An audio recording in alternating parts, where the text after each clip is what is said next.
Hello everyone, we're from Kufar, and in this opportunity, we will present our assignment about work ethics. So, this is our group member Ahmad Rayhan, me, Delia Ervi, Evelyn Marintan, Jelita Putri, and Muhammad Dawam. Let's get started. Work ethics refers to the set of moral principles, values, and behaviors that guide, controls individuals' conduct in the workplace. It encompasses the way people approach their work, interact with colleagues, and fulfill their responsibilities. Work ethics are essential for creating a positive and productive work environment. While specific expectations may vary across different industries and cultures, some common elements of good work ethics include reliability, professionalism, integrity, dedication, teamwork, and etc. As we all know, each country has different culture, and work ethics revolved around this part of culture. Here we are going to here we are going to present our knowledge of work ethics in each country. We categorize these work ethics into three parts. First, Western countries, Middle East countries, and Asian countries.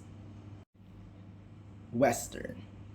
Western societies are no strangers to strong work ethics, as this culture are typically very work oriented and work is a necessity in order to earn a living.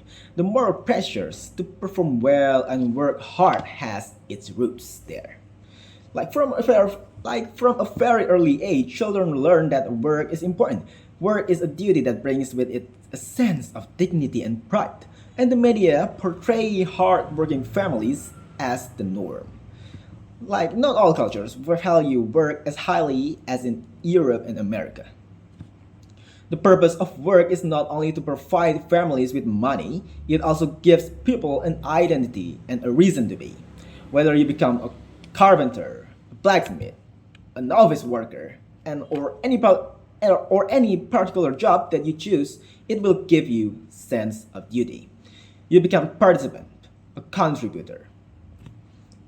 And having a job means being a contributor and having a meaning. Work provides a structure for the day and a reason to get up in the morning. On top of this, being able to do something well brings satisfaction. A craftsman can take pride in his work. A builder, joiner, baker, or plumber can all have a deep commitment to craftsmanship as well as belonging to certain trades that can bring people together. And having this is a key ingredient to self esteem, happiness, good mental health, and having a personal identity. Well, now let's move to Middle East.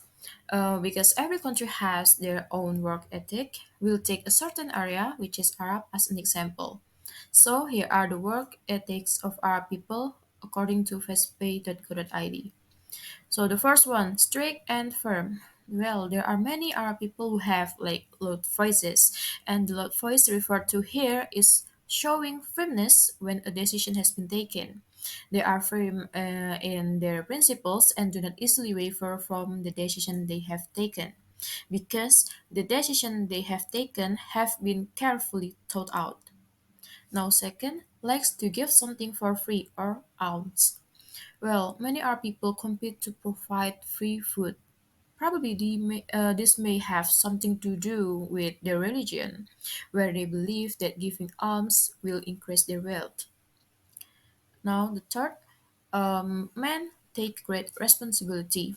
Well, Arab men consider their responsibility as crucial thing, believing that they must work hard to support their wives and kids, and yeah, this raises spirit at work. And in Arab, women are seen as an honor, and the more a woman is taken care of, the more her husband feels respected, which encourage him to put in continuous hard work for the family. Well, now let's move to Asia. Because every country in Asia has their own work ethic as well. So we'll take a specific country, which is Japan, as an example. There are the principles of the Japanese work ethic according to blog.chakap.com. So the first one is Meisikukan. Meisikukan is a Japanese culture that involves exchanging business cards. It aims to introduce oneself professionally and formally. And for this kind of interaction, Japanese people have their own custom regarding attitude, sending and receiving cards, and how to accept them. Now the second one, Ganbate. Ganbate is a way for people to support and motivate one another. This kind of encouraging culture has existed for a long time and is deeply rooted in their minds of Japanese people. This culture encouraged in Japanese society a never give up spirit in their daily life. Now, third, Kaizen. Kaizen can be interpreted as continuous improvement, like today must be better than yesterday, and so on. This is considered as one of the factors that are driving the growth of Japan as nation. Fourth, Bushido. Bushido can be interpreted as the manner of behavior of a knight. Bushido teach people like loyalty, discipline, work hard, sharp thinking, and good manners. And apart from that, Bushido also teach Japanese people to be total in doing anything. Now the last one, Keisan or Keizen, where at first glance, Keisan like probably does look similar to Kaizen, and yeah, they both motivate Japanese society to keep becoming better. Keisan, however, emphasized the need of increasing creativity, productivity, and the capacity of ongoing innovation. Okay, then let's talk about why is it important to know the differences in work ethics and values across cultures.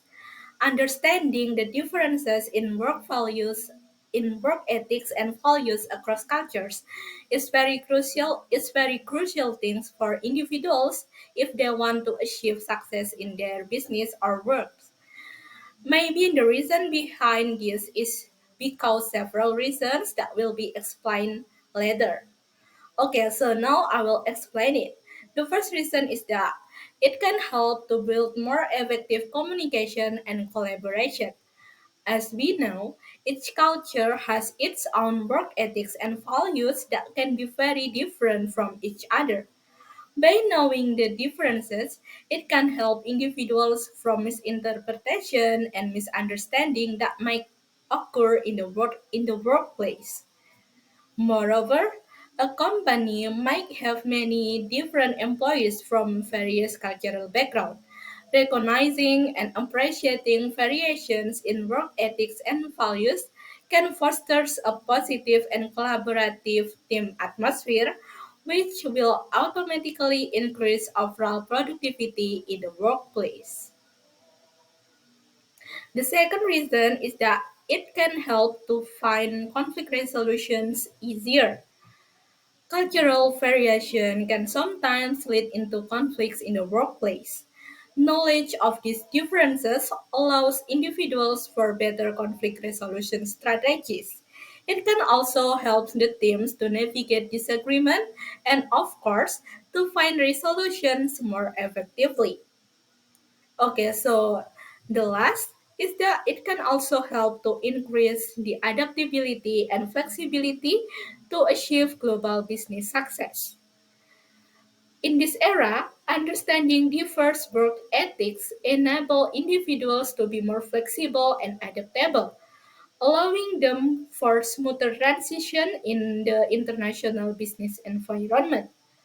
It is also essential things to do to successfully navigate international market, build relationship with client, and conduct business across cultures.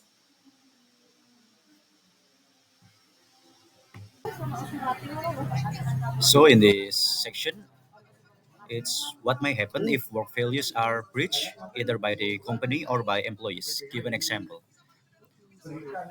The first one is policies and procedures communicate the values, standards, and principle of the organization. An employee's persistent violation of these guidelines demonstrate their disrespect for the company's compliance standards and core principles. Each situation should be handled cautiously because they can vary in severity and differ from one another. And the example, what constitutes a policy violation? It may be anything small like consistently arriving late at to work or publishing something that violates social media policies. Harassing or intimidating a coworker could be considered a more serious offense. It's crucial to keep in mind that an employee may be breaking federal rules and regulations in this situation without also breaking business policy. It's possible that a worker is breaking unfair or restricted policies. This is typically due to the possibility that business overlook the diverse backgrounds and demands of their employees. It is crucial to update policies on a regular basis because they increase the likelihood of violation when they are regret and out of date. Now we have some points about work ethics and values in Indonesia for foreigners who want to work here. First, social hierarchy. Most social interactions in Indonesia are conducted with a social hierarchy in mind. Foreigners who want to work here may need to learn some cultural etiquette in Indonesia. The way we engage with our coworkers is determined by their seniority and age. In Indonesia, there are some cultural norms that also appear in the workplace. First, we quote other people using honorable titles, especially if they are older than us. The example of the honorable titles that Indonesians use are: first, Bu atau Ibu to quote older senior female; second, Pak or Bapak to quote older senior male; third is Mas to quote male of a similar age; and the next is Mbak to quote female of a similar age; and the last is Kak to quote someone of similar age regardless of gender. And the next we have Indonesian people use handshakes to greet people. It is important to give handshakes when meeting someone in the workplace. Next or the second we have reputation is very important.